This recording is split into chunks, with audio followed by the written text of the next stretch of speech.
দেশে একদিনে সর্বোচ্চ ৮৮৭ জনের দেহে করোনা শনাক্ত। আক্রান্ত ছাড়ালো ১৪,০০০, মারা গেছেন ১৪ জন। মৃতের সংখ্যা বেড়ে ২২৮।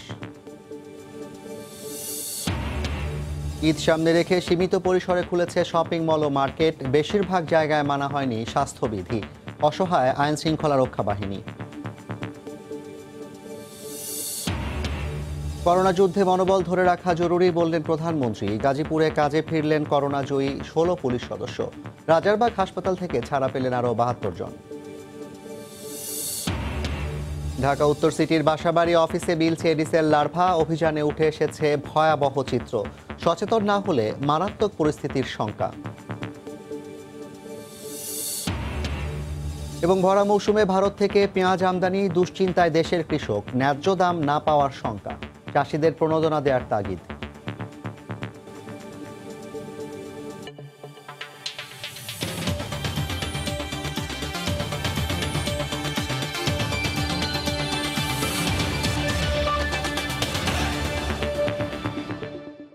দেখছিলেন শিরোনাম। জনপদের সময়ের সঙ্গে আছি আমি জাফর সাদিক। দেশে একদিনে সর্বোচ্চ ৮৮৭ জনের দেহে করোনা ভাইরাস শনাক্ত হয়েছে। এ নিয়ে দেশে আক্রান্ত ১৪,৬৫৭ জন। ২৪ ঘন্টায় আরও ১৪ জনের মৃত্যু হয়েছে। এ নিয়ে মোট মৃতের সংখ্যা দাঁড়ালো ২২৮ জনে। স্বাস্থ্য অধিদপ্তরের নিয়মিত বুলেটিনে আরও জানানো হয়, বাংলাদেশে মৃতের হার ১.৫%। এছাড়া আরও ২৩৬ জন সহ এ পর্যন্ত সুস্থ হয়েছেন ২,৬৫০ জন, যার শতকরা হার ১৮%। এই ২৪ ঘন্টায় আমাদের করোনা দুর্যোগের ৬৪তম দিনে বাংলাদেশ স্বাস্থ্য অধিদপ্তরের নিয়মিত অনলাইন বুলেটিনে রোববার জানানো হলো একদিনে সর্বোচ্চ শনাক্তের খবর। আর এখন পর্যন্ত দ্বিতীয় সর্বোচ্চ মৃত্যু হয়েছে গত ২৪ ঘন্টায়। আক্রান্তদের মধ্যে বাংলাদেশে এখন মোট মৃতের শতকরা হার ১.৫%। আমাদের আজকে যেমন আক্রান্ত ব্যক্তির সংখ্যাও বেশি, আমাদের আজকে মৃত্যুর সংখ্যাও বেশি। আজকে গত ২৪ ঘন্টায় মৃত্যুবরণ করেছেন ১৪ জন। গত ২৪ ঘন্টায় শনাক্ত হয়েছে এতদিনের মধ্যে সর্বোচ্চ ৮৮৭ জন এবং এ পর্যন্ত শনাক্ত ১৪,৬৫৭ জন। আক্রান্তের সংখ্যা ছাড়িয়েছে ১৪,৫০০। যদিও সুস্থতার হার ১৮.১%। বর্তমানে দেশে ল্যাবের সংখ্যা ৩৬টি। মহিলা যারা ইন্তেকাল করেছেন তাদের বয়সের মধ্যে ৩০ থেকে ৪০ বছরের মধ্যে একজন, ৫০ থেকে ৫১ থেকে ৬০ বছরের মধ্যে একজন এবং ৬১ থেকে ৭০ বছরের মধ্যে ২ জন। পুরুষ যারা ইন্তেকাল করেছেন তাদের মধ্যে ৪১ থেকে ৫০ বছরের মধ্যে ৪ জন, ৫১ থেকে ৬০ বছরের মধ্যে ২ জন এবং ৬১ থেকে ৭০ বছরের মধ্যে ৩ জন এবং ৯১ থেকে ১০০ বছরের মধ্যে ১ জন। এই ১৪ জন গত ২৪ ঘন্টায় ইন্তেকাল করেছেন। আবারও স্বাস্থ্যবিধি মানতে আহ্বান জানিয়ে বলা হয়, আপনার সুস্থতা একান্তই আপনারই হাতে। আমাদের হাতিকুর রহমান তামাল, সময় সংবাদ, ঢাকা। করোনার সবশেষ পরিস্থিতি নিয়ে স্বাস্থ্য অধিদপ্তরের বুলেটিন বিশ্লেষণ করেছেন রিপোর্টার আজহার লিমন। আমন্ত্রণ আজকের বিশ্লেষণে। ১০ মে করোনা সংকটের ৬৪তম দিন। এদিন দেশের ইতিহাসে সবথেকে বেশি সংখ্যক করোনা রোগী শনাক্ত হয়েছে, বেড়েছে মৃতের সংখ্যাও। আজকের বিশ্লেষণে কোভিড পরিস্থিতির নানা দিক নিয়ে আলোচনা করব। প্রথমেই গেল ২৪ ঘন্টার সার্বিক চিত্র। ২৪ ঘন্টায় মোট পরীক্ষা করা হয়েছে ৫,৭৩৮ জনের নমুনা, যার মধ্যে করোনা শনাক্ত হয়েছে ৮৮৭ জনের দেহে। ফলে মোট রোগীর সংখ্যা দাঁড়ালো ১৪,৬৫৭ জন। গেল ২৪ ঘন্টায় মৃত্যুবরণ করেছেন ১৪ জন, যেটি দেশের ইতিহাসে দ্বিতীয় সর্বোচ্চ মৃতের সংখ্যা এবং মোট মৃত্যুবরণ করা রোগীর সংখ্যা দাঁড়ালো ২২৮ জন। সুস্থ হয়েছেন ২৩৬ জন। মোট সুস্থ হওয়া রোগীর সংখ্যা দাঁড়ালো ২,৬৫০ জনে। দেখে নেব গেল ২ মাসের সংক্রমণ প্রবণতার চিত্র। বরাবরের মতো আমরা সংক্রমণের ঊর্ধ্বমুখী প্রবণতায় দেখছি। কোভিড পরিস্থিতিতে ব্যাপকভাবে সামাজিক সংক্রমণের ধাপ। গেল ১ মাসের এই চিত্রটি সবথেকে গুরুত্বপূর্ণ। আমরা এপ্রিলের শুরু থেকে যেটি দেখছিলাম লাফিয়ে লাফিয়ে বাড়ার প্রবণতা, মের শুরুতে এসেও কিন্তু আমরা সেই প্রবণতা দেখছি অক্ষুণ্ণ রয়েছে এবং এখন পর্যন্ত মোট রোগীর সংখ্যা গিয়ে দাঁড়িয়েছে ১৪,৫০০-এর বেশি। শীর্ষ আক্রান্ত দেশের সঙ্গে বাংলাদেশের ৬৪তম দিনের তুলনা চিত্র। করোনার আক্রমণের ৬৪তম দিনে আসলে স্পেন এবং ইতালির চিত্রটা ছিল সব থেকে ভয়াবহ। আমরা যদি দেখি, স্পেনে সর্বপ্রথম করোনা রোগী শনাক্ত হয়েছিল ১ ফেব্রুয়ারি। এর 64 দিনের মাথায় 4 এপ্রিল রোগীর সংখ্যা গিয়ে দাঁড়ায় 1,26,168 জনে এবং সেখানে সেদিন মৃত সংখ্যা ছিল 11,947 জনে। বাংলাদেশের চিত্রের সঙ্গে যদি আমরা এই চিত্র মেলাতে যাই তাহলে দেখব ইউরোপ এবং আমেরিকার থেকে কিন্তু বাংলাদেশের চিত্রটি অনেকটাই সন্তোষজনক, যদিও টেস্টের সংখ্যা নিয়ে রয়েছে বিতর্ক। তবে উল্টো দিকে যদি ভারতের সংখ্যা বা ভারতের সাথে আমরা মেলাতে যাই তাহলে দেখব যে বাংলাদেশে যে অতটা ভালো অবস্থানে রয়েছে সেটি কিন্তু বলা যাচ্ছে না। এই ছিল আজকের বিশ্লেষণে। ঈদ সামনে রেখে রাজধানীর বিভিন্ন স্থানে সীমিত পরিসরে খুলেছে শপিং মল ও মার্কেট, তবে বেশিরভাগ জায়গায় মানা হয়নি স্বাস্থ্যবিধি। সামাজিক দূরত্ব ছাড়াই চলে বেচাকেনা। দীর্ঘ বন্ধের পর প্রথম দিনে কিছুটা বিশৃঙ্খলার কথা স্বীকার করে কর্তৃপক্ষ বলছে ব্যবস্থা নিতে পর্যাপ্ত সময় পাননি তারা। এদিকে ঘোষণা অনুযায়ী নগরীর নামি দামি বেশিরভাগ শপিং মল বন্ধ রাখা হয়েছে। রোববার সকাল 9:20 বন্ধ নিউ মার্কেট লাগোয়া বেশ বড়সড় আরেকটি shopping mall new super market. প্রায় 2000 দোকানে 5,500 কর্মচারী কাজ করেন এখানে। অথচ 1.5 মাস পর খোলার পর প্রবেশের জন্য রাখা হয়েছে মাত্র একটি গেট।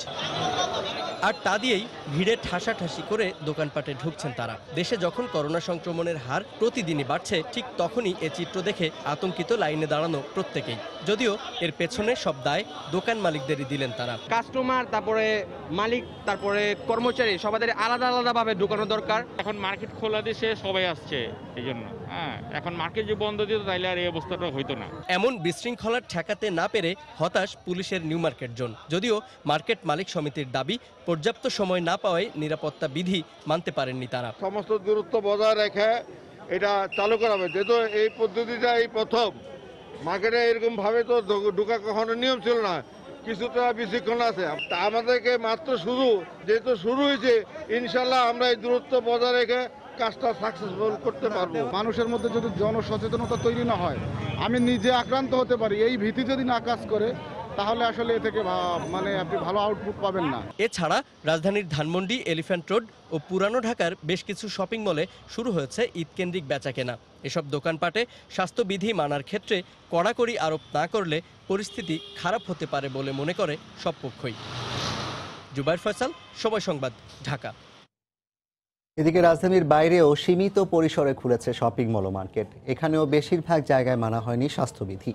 এদিকে করোনা ভাইরাস থেকে সাধারণ মানুষকে ঝুঁকিপূর্ণ রাখতে চট্টগ্রাম, সিলেট সহ কয়েকটি জেলায় বন্ধ রয়েছে সব শপিং মল।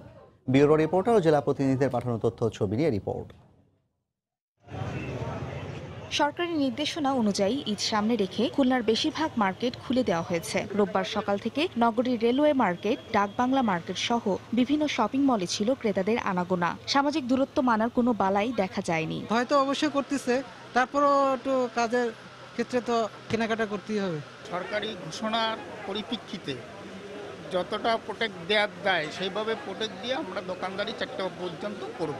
যদি 100% যদি স্বাস্থ্য সুরক্ষা না দিতে পারি, আমরা দোকান খুব শর্টটার্মে বন্ধ করে দেব।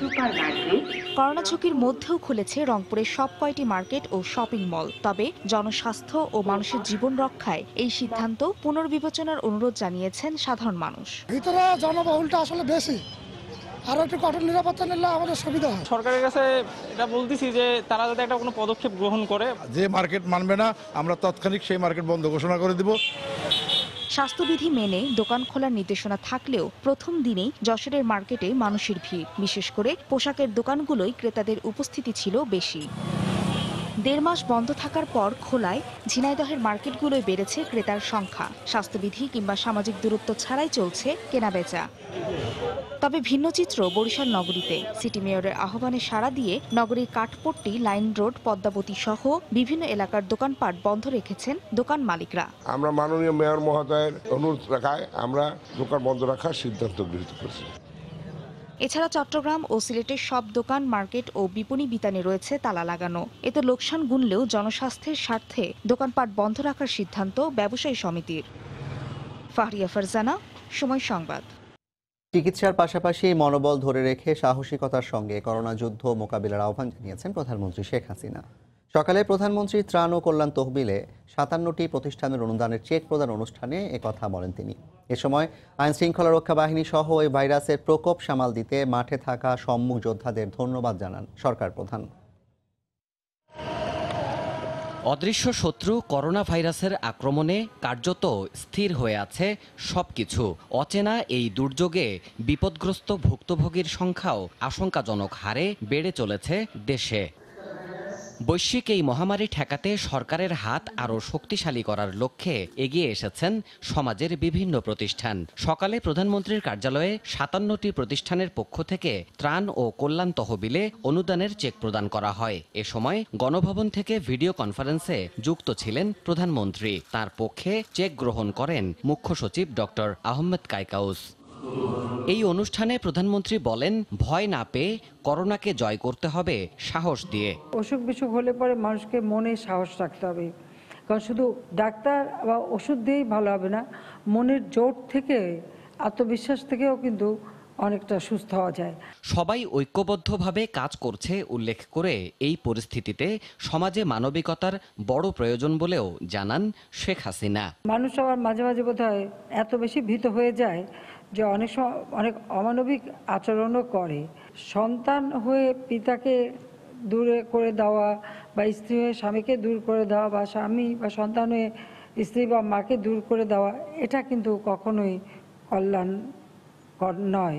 জীবনের ঝুঁকি নিয়ে করোনা সংক্রমণ রোধে মাঠে থাকা সবার প্রতি সাধুবাদ জানান সরকার প্রধান। পুলিশ বাহিনীর ইতিমধ্যে বেশ কয়েকজন মৃত্যুবরণ করেছে এবং তারা লাশ দাফন থেকে শুরু করে রোগী টানা থেকে সব ধরনের কাজ কিন্তু করে যাচ্ছে এবং তাদের সাথে আজকে আমাদের ছাত্রলীগের কর্মীদেরও আমরা দেখেছি।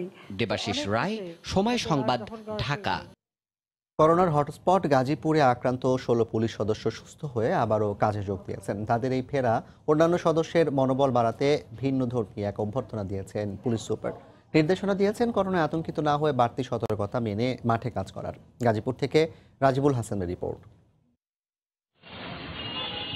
সংক্রমণের প্রথম থেকেই বেশ সতর্ক অবস্থানে তৎপর ছিল গাজীপুরের আইনশৃঙ্খলা বাহিনী। কালীগঞ্জ থানার দক্ষিণ পশ্চিমে করোনা ঝুঁকিপূর্ণ এলাকা নারায়ণগঞ্জ ও নরসিংদী। ওই এলাকার চেকপোস্টে দায়িত্ব পালন করতে গিয়ে থানার ১৬ পুলিশ সদস্য এপ্রিলের মাঝামাঝি আক্রান্ত হন করোনায়। তাতে ভেঙে পড়েননি তারা। প্রায় ৩ সপ্তাহ স্বাস্থ্যবিধি নিষেধ মেনে স্থানীয় একটি আইসোলেশন সেন্টারে চিকিৎসা নিয়ে আবারও সুস্থ হয়ে ফিরেছেন তারা। আমি আক্রান্ত হওয়ার পর মনে হচ্ছে যে আমার আর মনে হয় আর এই জগতে আমার আর কেউ নেই। এই রোগটা ধরার পরে আমি একা থেকেছি, মানে সবসময় আমি গরম পানির ভাপ নিয়েছি। তাদের করোনা জয় ও পুনরায় কাজে যোগদান উপলক্ষে সবাইকে উৎসাহ দিতে ভিন্নধর্মী এক আয়োজন করেন জেলা পুলিশ সুপার। রোববার সকালে থানা চত্বরে করোনার জয়ীদের করতালি আর ফুল দিয়ে বরণ করে নেওয়া হয়। আমাদের ইনস্ট্রাকশন হচ্ছে অবশ্যই দায়িত্ব পালনের জন্য ডিসটেন্সটা মেনটেন করার চেষ্টা করবে যেখানে পসিবল, পুলিশের সাথে পুলিশ এবং পাবলিকের সাথে পুলিশ। সহকর্মীদের প্রতি কৃতজ্ঞতার পাশাপাশি করোনায় ভয় না পেয়ে সতর্ক হওয়ার পরামর্শ তাদের। কোনো গাড়ি কোনো লোক আসলে নৌকা যোগে আমরা বাধা দিতাম, দূর থেকে বলতাম যে ফিরে চলে যান, আর যাতে আমাদের দিকে না আসতে পারে। রোগকে ভয় নেই, করোনা কোনো কিছু না, মহামারী কোনো কিছু না, এটা মনোবল চাঙ্গা থাকবে। শুধু 16 জনই নন, নগর সহ 51 পুলিশ সদস্য জেলায় আক্রান্ত হওয়ার পর সুস্থ হয়ে স্বাভাবিক জীবনে ফিরেছেন। রাজিবুল হাসান, সময় সংবাদ, গাজীপুর। এদিকে কোভিড জয় করে একদিনে রাজধানী রাজারবাগ কেন্দ্রীয় পুলিশ হাসপাতাল ছাড়লেন ৭২ পুলিশ সদস্য। সুষ্ঠু তদারকি আর সুচিকিৎসার জন্য কৃতজ্ঞতা জানান চিকিৎসক, স্বাস্থ্যকর্মী ও ঊর্ধ্বতন কর্তৃপক্ষের প্রতি। সুস্থ হওয়া পুলিশ সদস্যদের আরও 14 দিন হোম কোয়ারেন্টিনে থাকতে হবে। মোহাম্মদ শাকিলের ছবিতে ফারুক ভূঁইয়া রবিন জানাচ্ছেন বিস্তারিত। এ করতালি, এ অভিবাদন, এ পুষ্পবরণ এক যুদ্ধের পর আরেক যুদ্ধজয়ীদের জন্য। করোনাকালে মাঠের সম্মুখ সারিতে থেকে দায়িত্ব পালন করেছেন সাহসিকতার সঙ্গে। এ সময় আক্রান্ত হতে হয়েছে কোভিড-19-এ। রাজধানীর রাজারবাগ কেন্দ্রীয় পুলিশ হাসপাতালে 2 সপ্তাহের চিকিৎসা শেষে এখন পুরোপুরি সুস্থ 72 পুলিশ সদস্য। হাসপাতাল ছাড়ার সময় কৃতজ্ঞতা জানালেন চিকিৎসক, স্বাস্থ্যকর্মী আর ঊর্ধ্বতন কর্তৃপক্ষের প্রতি। বললেন, সবার সুষ্ঠু তদারকি আর পর্যবেক্ষণই এসেছে কোভিড জয়। ডাক্তার বা স্টাফ যারা ছিলেন আমাদের খুব কেয়ার নিছে, এখন সুস্থ আছি, কোয়ারেন্টাইনে আছি, ভালো আছি। সকলে আমাদের পিছনে অক্লান্ত পরিশ্রম করেছে আমাদেরকে সুস্থ করে তোলার জন্য। বিশেষ করে আমাদের IGP sir, DMP commissioner sir, ওনারাও আমাদের জন্য অনেক টেক কেয়ার করেছে। ভালো সার্ভিস পেয়ে ইনশাআল্লাহ তাড়াতাড়ি সুস্থ হয়ে গেছে। 14 দিনই রিকভার হয়ে আমরা এখন ছাড়পত্র পেয়েছি। হাসপাতাল কর্তৃপক্ষ বলছে আরও 14 দিন হোম কোয়ারেন্টিনে থাকতে হবে সুস্থ হওয়া পুলিশ সদস্যদের। সেকেন্ডবার যখন নেগেটিভ হয়েছে তখন ইন্টারন্যাশনাল গাইডলাইন অনুসারে আমরা ডিক্লেয়ার করেছি না, সেই এই রোগীগুলো কোভিড মুক্ত। তারা বাড়িতে গিয়ে আরও 14 দিন হোম কোয়ারেন্টাইন থাকার পর তারপরে তাদের যার যার কাছে করতে পারবে। বর্তমানে কেন্দ্রীয় পুলিশ হাসপাতালে চিকিৎসাধীন আছেন 787 জন, আর বিভিন্ন সময় সুস্থ হয়ে হাসপাতাল ছেড়েছেন 170 জন। কোভিড যুদ্ধে সম্মুখ সারিতে দায়িত্ব পালন করতে গিয়ে আক্রান্ত হয়েছেন পুলিশের 1,500-এর বেশি সদস্য। তবে সুষ্ঠু চিকিৎসা, সুব্যবস্থাপনা আর নিজেদের সতর্কতার মাধ্যমে যে সম্ভব সুস্থ হয়ে ওঠা, তার উদাহরণও হয়ে থাকলেন তাদের অনেকে। এবার তারা অপেক্ষায় রয়েছেন কখন ফিরবেন কর্মস্থলে, পাশে দাঁড়াবেন মানুষের। ফারুক ভিয়া, রবিন, সময় সংবাদ, ঢাকা। চিকিৎসক ও স্বাস্থ্যকর্মীদের বিক্ষোভের মধ্য দিয়ে কোভিড হাসপাতাল হিসেবে যাত্রা শুরু করল রাজধানীর হলি ফ্যামিলি হাসপাতাল। করোনা রোগীদের চিকিৎসার জন্য হাসপাতালটি প্রস্তুত থাকার ঘোষণার পরপরই 4 মাসের বকেয়া বেতন আর পিপিই না পাওয়ার অভিযোগ উঠল। এ বিষয়ে স্বাস্থ্যমন্ত্রী বললেন, হাসপাতাল কর্তৃপক্ষ এ বিষয়ে সিদ্ধান্ত নেবেন। আর হাসপাতালের পরিচালক জবাব না দিয়ে গণমাধ্যমকে এড়িয়ে যান। করোনা আক্রান্তদের চিকিৎসায় নির্ধারিত হাসপাতালগুলোতে যখন রোগীদের চিকিৎসায় ব্যস্ত সময় পার করছেন চিকিৎসক ও নার্সরা, তখন ব্যতিক্রম চিত্র রাজধানীর হলি ফ্যামিলি হাসপাতালে। 4 মাসের বকেয়া বেতন আর সুরক্ষা সামগ্রী না পাওয়ায় করোনা রোগীদের চিকিৎসা দিতে অস্বীকার করছেন হাসপাতালটির চিকিৎসক, নার্স সহ স্বাস্থ্যকর্মীরা। 4 মাস ধরে বেতন পাইতেছি না, ব্যক্তিগত সুরক্ষা সামগ্রী তো পাই নেই, প্লাস একটা গ্লাভসও পাই না। আমরা স্যালাইন, যেগুলো স্যালাইনের প্যাকেট থাকে, সেই স্যালাইনের প্যাকেট দিয়েও কাজ করি। তারা বলছেন, বেতন আর পর্যাপ্ত সুরক্ষা সামগ্রী পেলে তবেই কোভিড-19 আক্রান্তদের চিকিৎসা সেবা দিবেন তারা। আমরা কোভিড-19-এ ডিউটি করতে চাই, তবে আমাদের বকেয়া বেতন দিতে হবে, তা না হলে আমরা কাজে যোগ দিব না। আমরা বারবার কর্তৃপক্ষকে বলছি যে 12,000 টাকা 15,000 টাকা আমরা কেন এত বড় ঝুঁকি নেব। এরকম একটা ডিমোরালাইজ স্টেটে এই ধরনের একটা ফাইটিং মোডে থাকা সবার জন্য আর একটু বড় চ্যালেঞ্জ বলে সবার কাছে মনে হচ্ছে। গণমাধ্যম কর্মীরা বিষয়টি নিয়ে হাসপাতাল কর্তৃপক্ষের কাছে জানতে চাইলে কথা না বলে এড়িয়ে যান পরিচালক।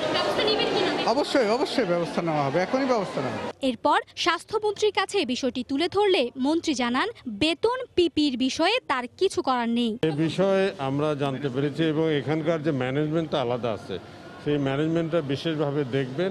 আশা করি এটার একটা সমাধান হয়ে যাবে।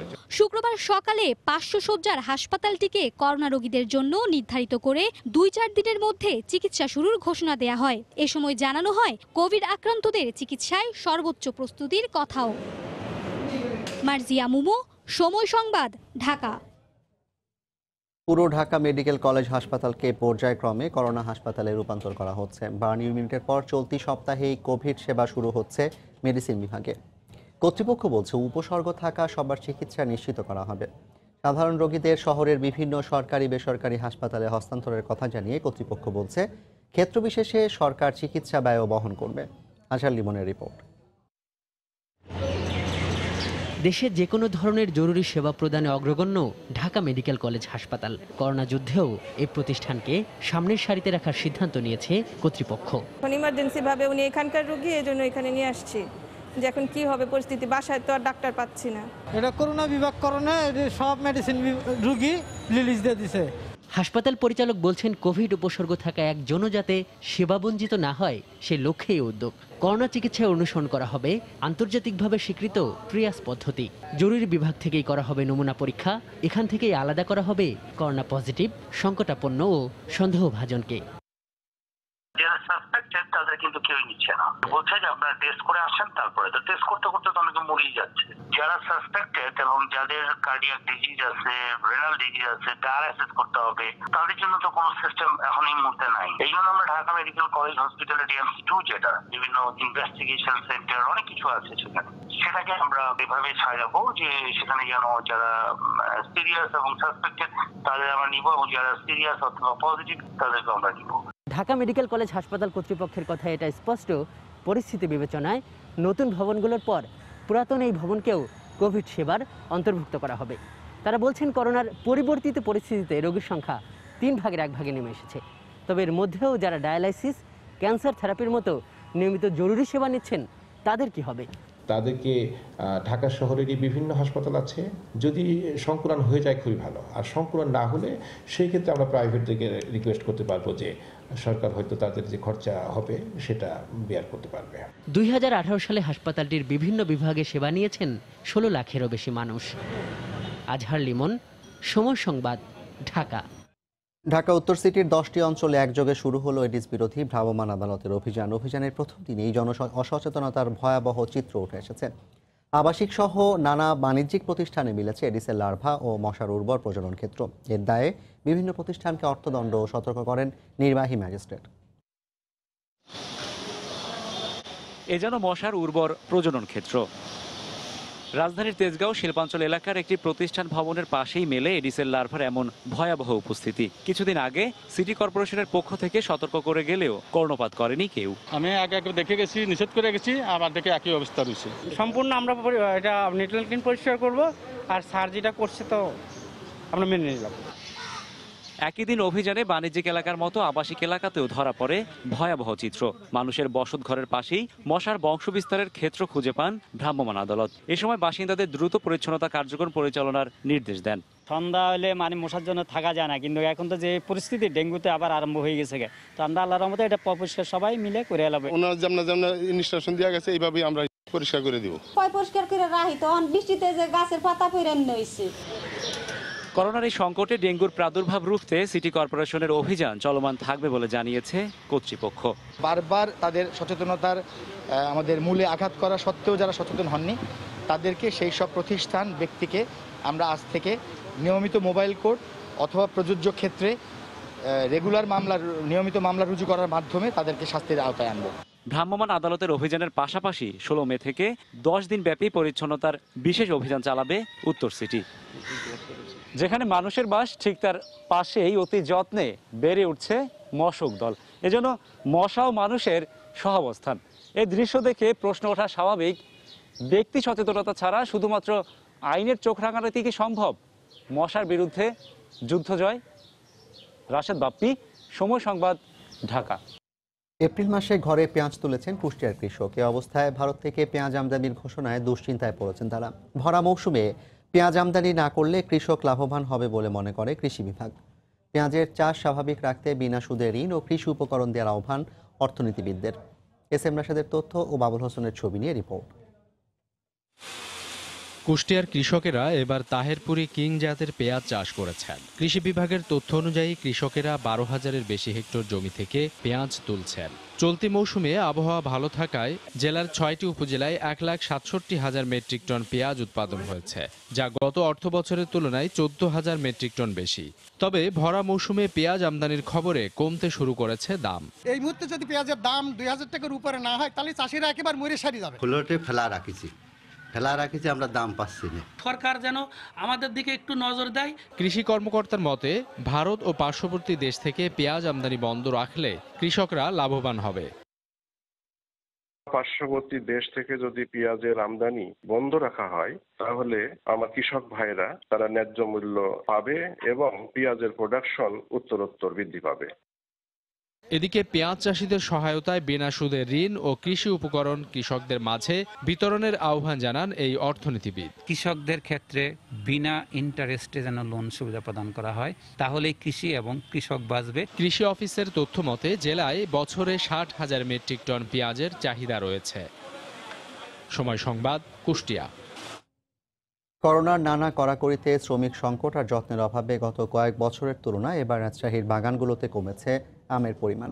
আমের বাজারজাতকরণ নিয়েও উদ্বিগ্ন বাগান মালিকরা। সে সমস্যা নিরসনে প্রয়োজনীয় সহায়তা দেওয়ার আশ্বাস জেলা কৃষি কর্মকর্তা। এদিকে পাকা আমের স্থায়িত্ব বাড়াতে হিট ওয়াটার ব্যবহারের পরামর্শ দিয়েছেন গবেষকরা। আব্দুল সালামের ক্যামেরায় রাকিবুল হাসানের রিপোর্ট। চোখ জুড়ানো সবুজ, মৃদুমন্দ বাতাস, তাতে আয়েশি দোল খাচ্ছে বাড়ন্ত থোকা থোকা আম। যদিও এবছর বাগানগুলোতে যত্নের অভাব দৃশ্যমান। বাগান মালিকদের দাবি, করোনাকালে শ্রমিক সংকট, সার ও কীটনাশকের অভাবে ব্যাহত হয়েছে পরিচর্যা। ঝরে পড়েছে আমগুটি, পরিমিত সেচের অভাবে শুষ্ক বাগানে গাছে শুকাচ্ছে আম। এতে অধিকাংশ বাগানে কমেছে আমের পরিমাণ। প্রচুর খরা, এর কারণে মুকুল আপনার ঝরে গেছে। করোনার জন্য আমরা লেবার পাচ্ছি না, সেজন্য আমরা আমের পরিচর্যাটা ঠিকমতো করতে পারিনি। এবার যা আছে সেই আম নিয়েও শঙ্কার শেষ নেই।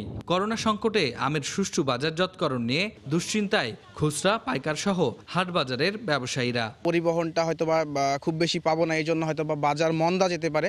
আম নামানোর পর পরিবহনের সমস্যায় পড়লে সংরক্ষণের বৈজ্ঞানিক পদ্ধতির পরামর্শ দিলেন এই ফল গবেষক। 55 ডিগ্রি সেন্টিগ্রেড তাপমাত্রার পানিতে যদি আমরা এই ম্যাচিউরড আম 5 মিনিট আমরা রাখতে পারি, তাহলে এই আম 5 থেকে 7 দিন এর পাকা রোধ হবে। তবে সারা দেশে আম পরিবহনে সব ধরনের সহায়তার আশ্বাস দিলেন জেলার শীর্ষ এই কৃষি কর্মকর্তা। কৃষিপণ্য পরিবহন এবং কৃষির জন্য যে উপকরণগুলো লাগে সেগুলো ব্যবহারে বা সেগুলো পরিবহনে কোনো বাধা নাই।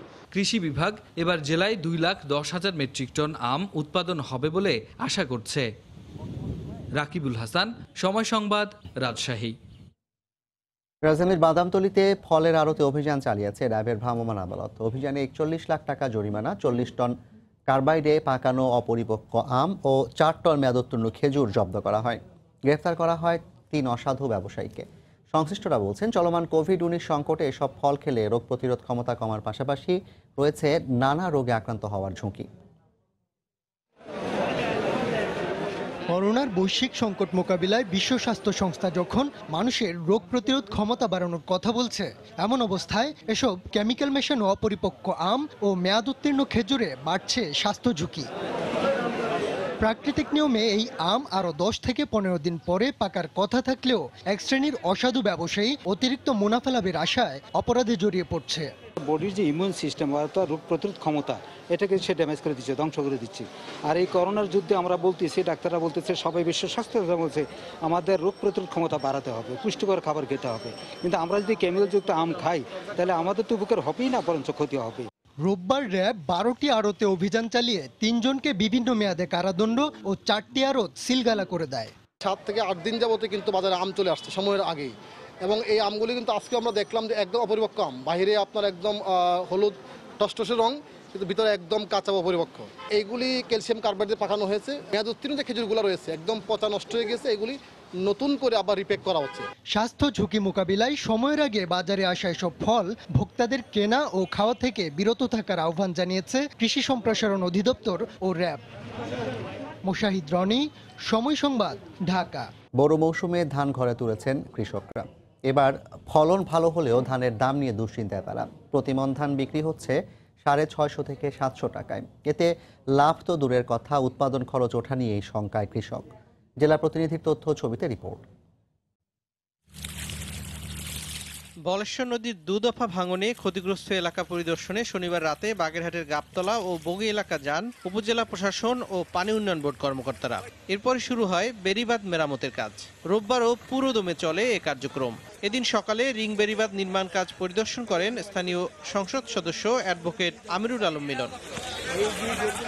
তবে নদী শাসন ও স্থায়ী বেড়িবাঁধ নির্মাণ না হওয়ায় ক্ষোভ প্রকাশ করেন এলাকাবাসী। তাদের দাবি, অস্থায়ী বাঁধের কারণে আবারও ভাঙনের মুখে পড়বেন তারা। রাস্তাঘাট সব নামিয়ে দিতে পর্যায়ক্রমে মানুষ দেখতে গেছে, মানুষজন নামিয়ে গেছে, এখন আরো বর্তমানে নামতে আছে। আমরা নদীর শাসনের ব্যবস্থা চাই। খুব দ্রুত ডাম্পিং করিয়া বেড়িবাঁধ নির্মাণ করলে আমাদের জীবনের নিরাপত্তা ফিরে আসবে, না এইভাবে হইলে আমাদের জীবনের কোনো নিরাপত্তাই থাকবে না। জমি অধিগ্রহণ সম্পন্ন হলেই টেকসই বাঁধ নির্মাণ করা হবে বলে জানায় পানি উন্নয়ন বোর্ড। কাজ চলমান আছে, আমরা ইনশাআল্লাহ আমরা প্রয়োজনীয় ব্যবস্থা গ্রহণ করেছি এবং আমরা কাজ শেষ করে যাব। গত 1 সপ্তাহে বলেশ্বর নদীর 2 দফা ভাঙনে ধসে যায় বাঁধের 100 মিটার। নদীগর্ভে বিলীন হয়েছে শরণখোলার গাবতলা ও বগি গ্রামের ফসলি জমি। সময় সংবাদ, বাগেরহাট। দর্শক, আপনারা যে রিপোর্টটি দেখছিলেন সেটি হচ্ছে বাগেরহাটের বলেশ্বর নদীর 2 দফা ভাঙনে ক্ষতিগ্রস্ত বেড়িবাঁধ মেরামতে কাজ করছে পানি উন্নয়ন বোর্ড। সে বিষয়ে এই রিপোর্টটি ছিল। এখন আমরা চলে যাচ্ছি পরবর্তী রিপোর্টে, যেটি হচ্ছে বড় মৌসুমে ধান ঘরে তুলছেন কৃষকরা। এবার ফলন ভালো হলেও ধানের দাম নিয়ে দুশ্চিন্তায় তারা। প্রতিমণ ধান বিক্রি হচ্ছে 650 থেকে 700 টাকা। এতে লাভ তো দূরের কথা, উৎপাদন খরচ ওঠা নিয়েই শঙ্কায় কৃষক। জেলা প্রতিনিধির তথ্য, ছবিতে রিপোর্ট। ধান কাটা শেষ, চলছে ঘরে তোলার তোড়জোড়। তবে ধানের দাম নিয়ে হাসি নেই কৃষকের মুখে। সুনামগঞ্জে মোটা জাতের প্রতিমণ ধান বিক্রি হচ্ছে 600 থেকে 650 টাকায়। এতে উৎপাদন খরচ তোলা নিয়ে শঙ্কায় কৃষকরা। আমরা এই পর্যায়ে ধানের দর থাকে, আমরা ভবিষ্যতে নেত্রকোনায়ও ধানের দাম কম থাকায় কৃষকের ফসল ঘরে তোলার আনন্দ অনেকটাই ম্লান। কাঙ্ক্ষিত দাম না পেলে চাষে বিনিয়োগকৃত ঋণ পরিশোধে হিমশিম খেতে হবে তাদের। তবে শিগগিরই কৃষকের কাছ থেকে সরকার নির্ধারিত দামে ধান সংগ্রহ করা হবে বলে জানান জেলা প্রশাসনের এই শীর্ষ কর্মকর্তা। ধান বেচছে বৈষম্য টিয়া দেওয়ান লাগে, সুদির টিয়া দেওয়ান লাগে। ইউনিয়ন ভিত্তিক যারা বড় চাষ করেছেন সেই সমস্ত কৃষকদের তালিকা কৃষি বিভাগ থেকে সংগ্রহ করে লটারি করে তাদের কাছ থেকেই এই ধানটা সংগ্রহ করা হবে। কিশোরগঞ্জের হাটে প্রকারভেদে প্রতিমণ ধান বিক্রি হচ্ছে 650 থেকে 700 টাকায়। এতে হতাশ চাষিরা। এদিকে গাইবান্ধায় সোমবার থেকে সরকারিভাবে প্রান্তিক কৃষকের কাছ থেকে ধান সংগ্রহ করা হবে বলে জানিয়েছেন সদর উপজেলা খাদ্য কর্মকর্তা। আবু নোমান, সময় সংবাদ। কিশোরগঞ্জে গৃহবধূকে কুপিয়ে হত্যার অভিযোগ উঠেছে স্বামীর বিরুদ্ধে। এই ঘটনায় অভিযুক্ত রতনকে আটক করা হয়েছে। সকালে কটিয়াদি উপজেলার মসুয়া এলাকায় এক হত্যাকাণ্ড হয়। পুলিশ জানায়, রোববার সাহারির পর ঘুমিয়ে পড়েন মুন্সিপাড়া গ্রামের গৃহবধূ রহিমা। এ সময় স্বামী রতন মিয়া তার শরীরের বিভিন্ন স্থানে ধারালো অস্ত্র দিয়ে কুপিয়ে জখম করে। আশঙ্কাজনক অবস্থায় উদ্ধার করে উপজেলা স্বাস্থ্য কমপ্লেক্সে নেওয়া হলে তাকে মৃত ঘোষণা করেন চিকিৎসক। পরে এলাকাবাসী অভিযুক্ত রতনকে আটক করে পুলিশে দেয়। পারিবারিক কলহের জেরে এ হত্যাকাণ্ড হতে পারে বলে ধারণা পুলিশের। মহিলা যখন এদিকে ঘুমাইছে, ঘুমানোর পর ওনার ছোট মেয়ে ছিল, মেয়ে সহ ঘুমাইছে। ঘুমানোর পর তার হাজবেন্ড তাকে দা দিয়ে কুপিয়ে হত্যা করছে। আসামি আটক আছে। জানিয়ে দিচ্ছি জনপদের সময় শিরোনামগুলো। দেশে একদিনে সর্বোচ্চ 887 জনের দেহে করোনা শনাক্ত। আক্রান্ত ছাড়ালো 14,000, মারা গেছেন 14 জন। মৃতের সংখ্যা বেড়ে 228। ঈদ সামনে রেখে সীমিত পরিসরে খুলেছে শপিং মল ও মার্কেট। বেশিরভাগ জায়গায় মানা হয়নি স্বাস্থ্যবিধি। অসহায় আইন শৃঙ্খলা রক্ষা বাহিনী। করোনা যুদ্ধে মনোবল ধরে রাখা জরুরি বললেন প্রধানমন্ত্রী। গাজীপুরে কাজে ফিরলেন করোনা জয়ী 16 পুলিশ সদস্য। রাজারবাগ হাসপাতাল থেকে ছাড়া পেলেন আরও 72 জন। ঢাকা উত্তর সিটির বাসাবাড়ি অফিসে মিলছে এডিসের লার্ভা। অভিযানে উঠে এসেছে ভয়াবহ চিত্র। সচেতন না হলে মারাত্মক পরিস্থিতির শঙ্কা। এবং ভরা মৌসুমে ভারত থেকে পেঁয়াজ আমদানি, দুশ্চিন্তায় দেশের কৃষক। ন্যায্য দাম না পাওয়ার শঙ্কা। চাষিদের প্রণোদনা দেওয়ার তাগিদ।